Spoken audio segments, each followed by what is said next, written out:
Assalamualaikum warahmatullahi wabarakatuh. Sebelumnya, izin memperkenalkan diri, nama saya Nadia Razak dengan NPM 2214071022 dari kelas TEP B. Dengan dosen pengampu Bapak Dr. Mareli Talom Banua STP MSc. Pada kesempatan kali ini, saya akan menyampaikan materi tentang sistem pendingin pada mobil dan motor.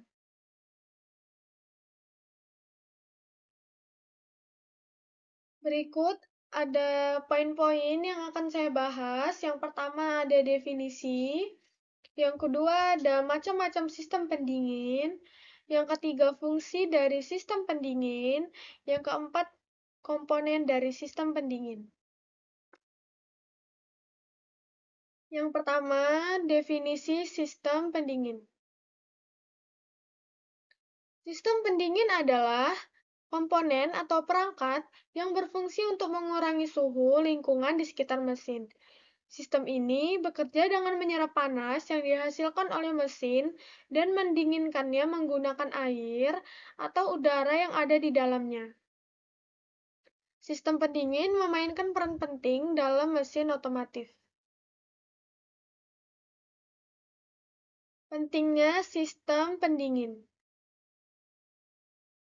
Sistem pendingin pada mobil dan motor memiliki peran yang sangat penting dalam menjaga suhu mesin agar tetap stabil, menjaga umur mesin, meningkatkan efisiensi dan performa kendaraan, serta menjaga keandalan kendaraan secara keseluruhan.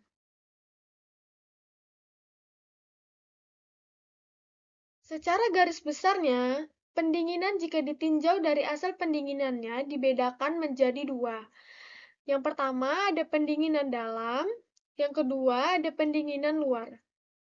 Pendinginan dalam adalah pendinginan yang terjadi di dalam ruang bakar mesin dan disebabkan oleh penguapan bahan bakar baru yang masuk ke dalam silinder saat piston menghisap udara. Sedangkan pendinginan luar adalah proses pendinginan yang terjadi di luar mesin, baik melalui aliran udara maupun transfer panas dari air pendingin. Dalam pendinginan eksternal, udara dan air digunakan sebagai media untuk menyerap dan menghilangkan panas dari mesin ke udara luar.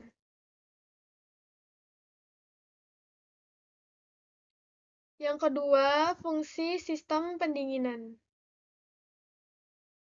Fungsi sistem pendingin. Pembakaran dan campuran bahan bakar dan udara di dalam mesin menghasilkan energi panas tetapi hanya 25% dari keseluruhan jumlah panas yang dapat dimanfaatkan. Sisanya adalah 32% diserap oleh sistem pendingin, 34% hilang bersama gas buang yaitu keluar melalui knalpot, dan sisanya hilang karena adanya pemompaan dan gesekan pada mesin itu sendiri. Bila mesin tidak didinginkan, akan terjadi pemanasan yang lebih atau overthink dan akan menyebabkan beberapa gangguan pada kendaraan. Fungsi dari sistem pendingin yang pertama adalah untuk menyerap panas mesin sebagai pendingin. Yang kedua, untuk mengatur agar suhu panas mesin selalu terjaga pada temperatur antara 80 derajat sampai 90 derajat Celcius. Yang ketiga, untuk mempercepat mesin mencapai temperatur kerja. Yang ketiga, macam-macam sistem pendingin.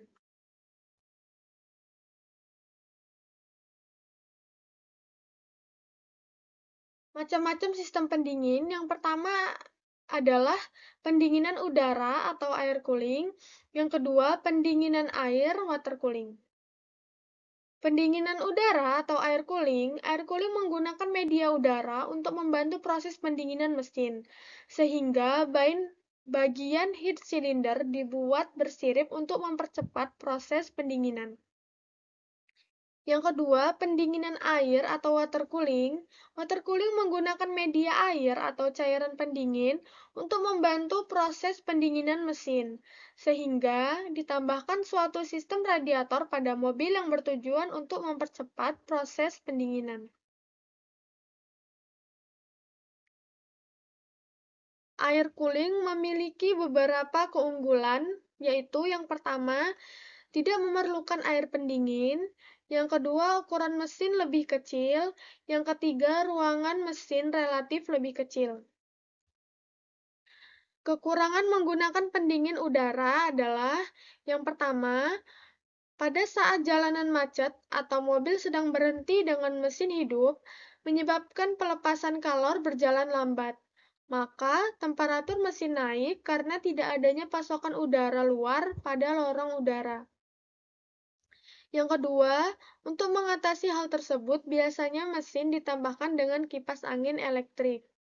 Yang ketiga, suara mesin mobil dengan konsep pendingin air cenderung lebih kasar. Yang keempat, proses pendinginan pada mesin menggunakan pendingin udara. Pada pendingin udara, panas akan berpindah di dalam ruang bakar melalui kepala silinder, dinding silinder, dan piston secara konduksi. Selanjutnya, yang melalui dinding dan kepala silinder, panas akan berpindah melalui sirip-sirip atau fins dengan cara konveksi ataupun radiasi di luar silinder. Sedangkan pada sirkulasi air atau water cooling memiliki dua macam. Yang pertama itu ada sirkulasi alamiah atau termosifon, yang kedua sirkulasi dengan tekanan.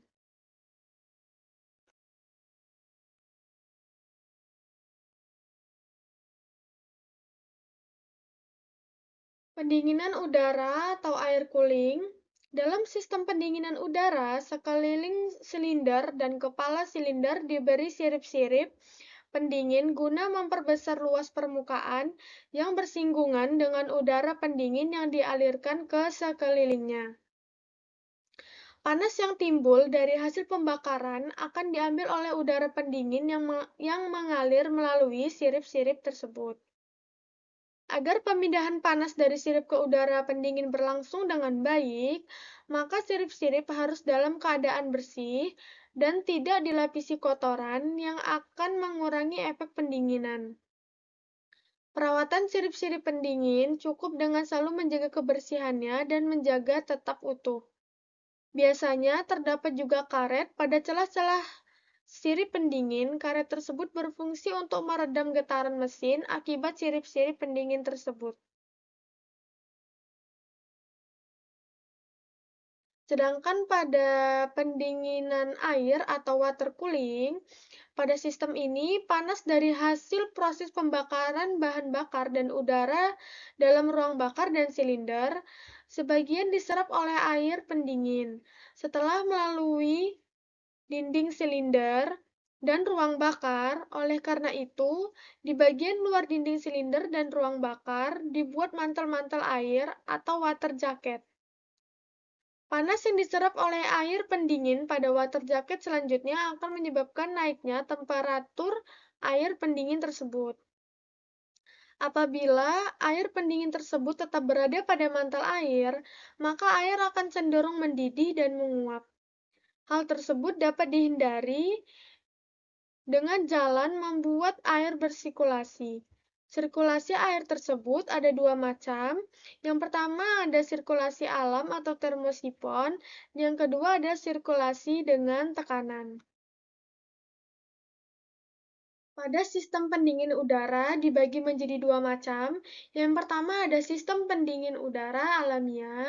Yang kedua sistem pendingin udara dengan ventilasi atau paksa. Sistem pendinginan udara alamiah. Sistem pendinginan udara alamiah adalah merupakan sistem pendingin dengan menggunakan aliran udara yang berhembus melewati mesin sewaktu sepeda motor berjalan dengan laju. Sistem pendinginan ini banyak digunakan oleh sepeda motor dan anjing stasioner kecil, mengingat konstruksinya motor harus berada di luar langsung bersinggungan dengan udara luar. Yang kedua, sistem pendinginan udara dengan ventilasi atau paksa. Sistem pendinginan udara ventilasi atau paksa adalah sistem pendinginan dengan menggunakan suatu alat semacam kipas angin. Putaran kipas akan menekan angin sehingga angin bersirkulasi melalui sirip-sirip. Sistem ini bisa digunakan walaupun sepeda motor dalam keadaan berhenti. Cara kerja sistem pendingin udara paksa adalah pada saat motor hidup, maka kipas yang digerakkan oleh poros engkol berputar dan menghisap. Selanjutnya, menekan udara menuju sudu-sudu penghantar, menuju sirip-sirip kepala silinder dan blok silinder. Sistem pendingin udara paksa ini biasanya dipakai pada sepeda motor atau mobil yang mesinnya tertutup atau tidak langsung bersinggungan dengan udara luar. Langsung mengingat konstruksi sistem pendinginan memungkinkan dan dirancang khusus untuk pendinginan udara yang letak mesinnya tertutup. Kemudian, sistem pendingin air. Konsep pendingin air adalah selain air, udara juga berperan untuk menstabilkan temperatur mesin. Pada sistem pendingin air ini harus bersirkulasi. Adapun sirkulasi air dibagi menjadi dua macam. Yang pertama, sirkulasi alamiah atau termosifon. Yang kedua, sirkulasi dengan tekanan. Sirkulasi alamiah atau termosifon pada sistem pendinginan air dengan sirkulasi alamiah, air pendingin akan mengalir dengan sendirinya yang diakibatkan oleh perbedaan massa jenis air yang telah panas dan air yang masih dingin. Agar air yang panas dapat dingin, maka sebagian pembuangan panas dipasangkan radiator. Air yang berada dalam mantel air dipanaskan oleh hasil pembakaran sehingga suhunya naik. Sehingga massa jenis akan turun dan air ini didesak ke atas oleh air yang masih dingin dari radiator. Agar pembuangan panas dari radiator terjadi sebesar mungkin, maka pada sistem pendingin dilengkapi juga dengan kipas yang berfungsi untuk mengalirkan udara pada radiator agar panas pada radiator dapat dibuang atau diserap udara. Kemudian sirkulasi dengan tekanan. Pada sirkulasi dengan tekanan pada prinsipnya sama dengan sirkulasi alam. Tetapi untuk mempercepat terjadinya sirkulasi, maka pada sistem dipasang pompa air. Proses pendinginan pada mesin menggunakan pendingin air. Pada pendingin air secara alamiah, proses perpindahan atau pendinginan air melalui perubahan massa jenis air yang menurunkan karena panas selanjutnya akan berpindah secara alamiah berdasarkan rapat massa sehingga terjadi sirkulasi alamiah untuk pendinginannya. Untuk mempercepat pembuangan panas pada sistem pendinginan air dipasangkan radiator. Melalui radiator ini, panas air akan didinginkan dan dibuang ke udara melalui sirip-sirip radiator.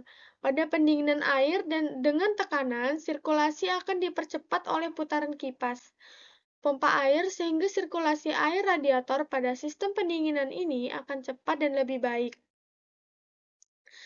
Dan di zaman sekarang, sistem pendingin radiator lebih banyak digunakan untuk membantu proses pendinginan mesin daripada sistem pendinginan udara. Kemudian, untuk sistem pendingin oli, terdapat dua jenis fungsi oli. Yang pertama untuk melumaskan mesin, dan yang kedua untuk menyerap panas. Sistemnya sendiri, oli akan bersirkulasi melalui komponen oli cooler yang bentuknya mirip dengan radiator, namun lebih kecil. Saluran air cooler ini mengelilingi mesin, mirip dengan saluran pada water cooler. Pada saat itulah air cooler akan menyerap panas dari mesin. Saluran ini memiliki sirip-sirip yang bekerja untuk mendinginkan oli ketika terkena terpaan udara dari depan saat motor berjalan. Kinerja dari sistem pendingin oli yang membuat suhu mesin tetap terjaga, sekaligus mesin tetap terlumasi dengan baik. Oleh karena itu, jika motor menggunakan sistem pendingin ini, jangan pernah terlambat untuk mengganti oli. Yang keempat, komponen sistem pendinginan. Kemudian komponen pada sistem pendingin, yang pertama itu ada kantong air atau water jacket, yang kedua ada radiator, yang ketiga tutup radiator, dan yang keempat ada selang radiator. Di sini saya akan menjelaskan yang pertama yaitu kantong air atau water jacket. Water jacket ini dia sebagai tempat peredaran air di dalam motor. Air pendingin akan dialirkan ke tempat-tempat yang memerlukan pendinginan blok motor atau kepala silinder. Kemudian, radiator berfungsi untuk mendinginkan air pendingin dengan memindahkan panas ke udara luar atau radiasi. Radiator terbuat dari bahan aluminium dan plastik. Radiator aluminium memiliki kelebihan kalau terjadi kebocoran bisa disolder. Tapi kerugiannya adalah bobotnya berat, sedangkan radiator dengan bahan plastik lebih ringan. Tetapi bila ada kerusakan, harus memerlukan alat dan keahlian khusus untuk memperbaiki atau menggantinya dengan yang baru. Kemudian tutup radiator berfungsi untuk menutup radiator dan mengatur dan menaikkan tekanan dalam sistem pendinginan. Kemudian untuk selang radiator,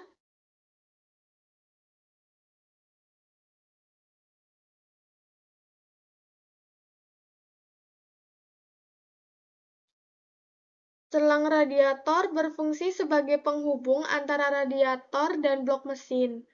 Ada dua selang di radiator. Yang pertama ada upper hose, berfungsi untuk menghubungkan dan mengalirkan air panas dari mesin ke radiator. Sedangkan lower hose untuk menghubungkan dan mengalirkan air yang sudah didinginkan kembali ke mesin.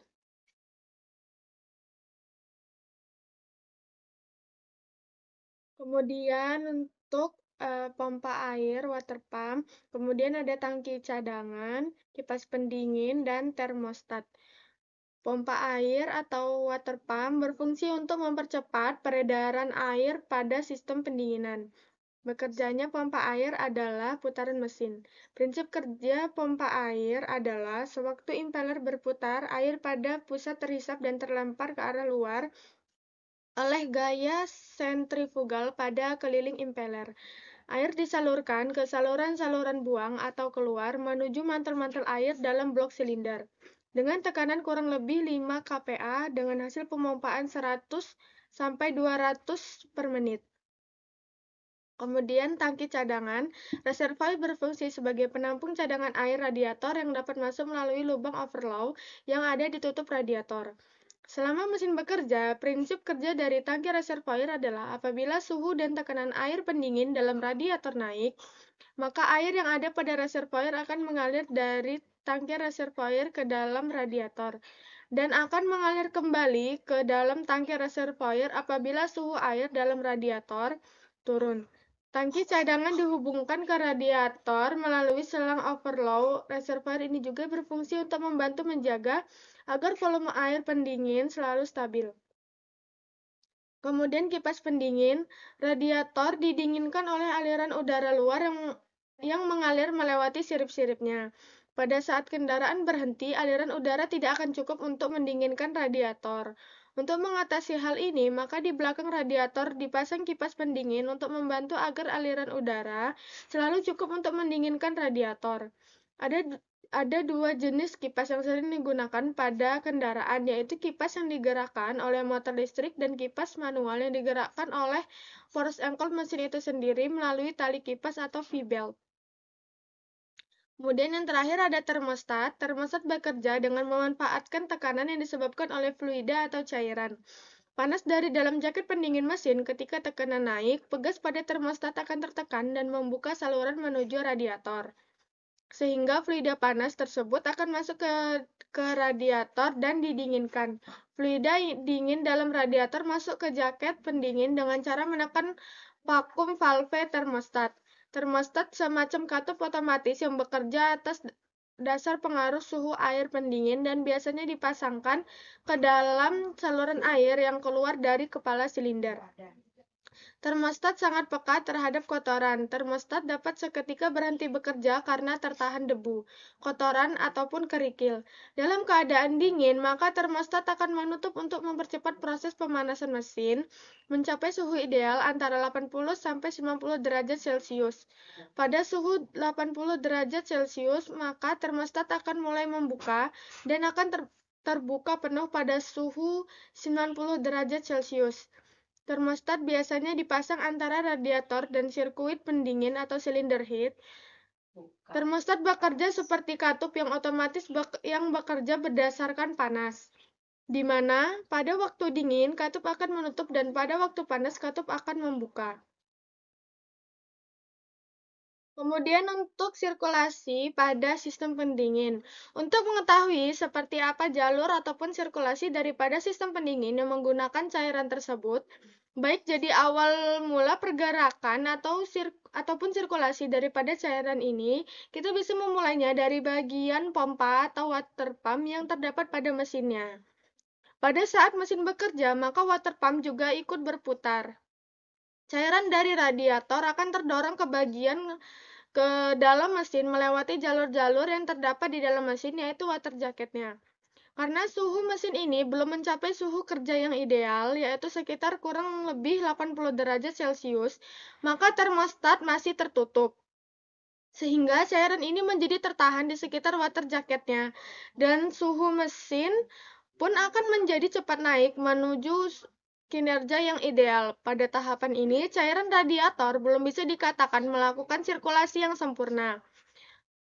Kemudian cairan ini belum bisa mengalir dengan sempurna, tentunya ada kekhawatiran akan membebani putaran water pump. Jadi di bagian atas dari water pump ini terdapat sebuah jalur khusus yang ukurannya kecil yang kita sebut sebagai jalur bypass. Jalur ini akan mengalirkan cairan kembali dari water pump itu akan naik menuju ke bagian atas daripada radiator melewati selang yang kecil. Tujuan itu untuk membantu mengurangi tekanan yang terjadi di bagian pompa, karena cairan yang ada di dalam water jacket tidak bisa mengalir melewati termostat. Untuk naik ke atas daripada radiatornya, pada saat mesin meningkat hingga lebih dari 80 derajat Celcius, termostat akan mulai membuka, jadi cairan yang tertampung di dalam water jacket ini akan bergerak melewati termostat, kemudian naik menuju ke bagian atas dari radiator suhu. Dari radiator suhu, cairan yang panas akan dialirkan ke lempengan-lempengan yang terdapat pada radiator. Lalu, dengan dibantu udara dari arah depan sirip-sirip dan lempengan radiator ini akan diturunkan suhunya. Kemudian akan mempengaruhi suhu cairan yang terdapat di dalam bagian radiatornya.